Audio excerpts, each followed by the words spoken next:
কুসুম আয়ুষের ফুল সজ্জার সকল আনুষ্ঠানিকতা এবার সম্পন্ন হলো। হ্যাঁ বন্ধুরা, ভিডিওতে লাইক দিয়ে দেখতে থাকুন। যে মুহূর্তে কিনা দেবলীনাকে পুলিশ গ্রেফতার করে নিয়ে যেতে থাকে, ঠিক সেই মুহূর্তেই যখন দেবলীনার মা ইন্দ্রাণী গাঙ্গুলিকে বলতে থাকে যে হ্যাঁ রে ইন্দ্রাণী, তাহলে ঈশান এবং দেবলীনার বিয়ের কথাটা কি হলো, ঠিক সেই মুহূর্তে ইন্দ্রাণী বলতে থাকে যে তোর মুখে এখন এসব কথা আদেও মানায় তোর বলে অন্তত মনে হয়?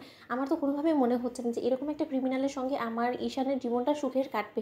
অন্যদিকে ঈশান বলতে থাকে যে থ্যাঙ্কস মা, অবশেষে তুমি এতদিন বাদে হলো যে এই কথাটা বুঝতে পারছো, সেটাই এর জন্য আমি তোমার প্রতি কৃতজ্ঞ। অন্যদিকে যখন ইন্দ্রাণী কুসুমের কাছে এসে বলতে থাকে যে কুসুম, আর চোখের জল ফেলে মাথা নত করে আমার কাছে হাত জোর করে তুমি ক্ষমা চাইবে না, কারণ এতে করে তো তোমার কোনো রকম কোনো দোষ ছিল না। হ্যাঁ, তোমাদের যখন বিয়ে হয়েছিল তখন আমি কোনোভাবেই এই জিনিসটা মেনে নিতে পারিনি, ঠিক আছে, কিন্তু তাই বলে তুমি এটাও ধরে নিও না যে আমি তোমাকে আয়ুষের স্ত্রী হিসেবে তোমাকে আমি মেনে নিয়েছি। তোমার এই বাড়িতে তুমি এই বাড়ির সদস্য, এটাই হবে তোমার পরিচয়, কিন্তু গাঙ্গুলি পরিবারের বউ হওয়ার জন্য তোমার মধ্যে যে সকল গুণ এবং যে সকল রিকোয়ারমেন্টসগুলো থাকার কথা সেটা কোনোটাই নেই, এবং আপাতত আমি তোমাকে এই পরিবারের সদস্য বলেই মানবো, কিন্তু আয়ুষের স্ত্রী হিসেবে নয়।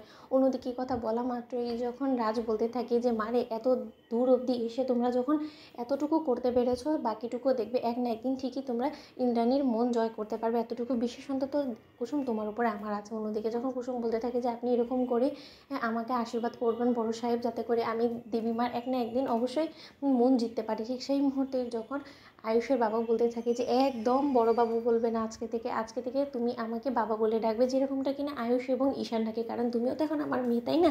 এবং তোমার মতন মেয়েকে আমি পাওয়া মাত্র আমি নিজেকে ভাগ্যবান বলে মনে করি যে আমাদের বাড়িতে তোমার মতন একজন লক্ষ্মীর পা পড়েছে। একদম মন ছোটো করবে না, দেখবে খুব শীঘ্রই ইন্দ্রাণীরও মনের পাথর গলে যাবে।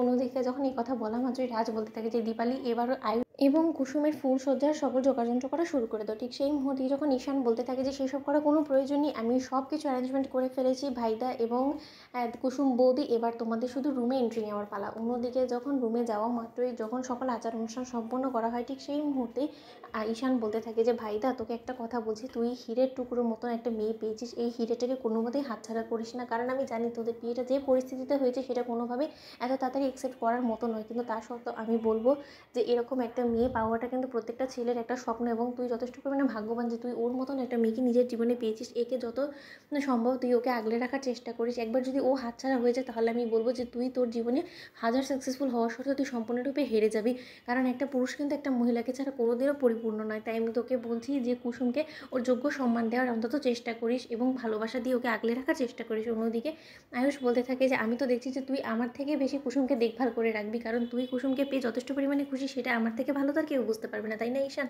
অন্যদিকে ঈশান বলতে থাকে আমি তো একদম কুসুম বৌদির মতনই একজন মানুষকে আমার জীবনসঙ্গী হিসেবে চাই, যে কিনা কুসুমের মতনই হয়ে উঠবে। তো বন্ধুরা, লাইক এবং শেয়ার করে সাবস্ক্রাইব করতে ভুলো না।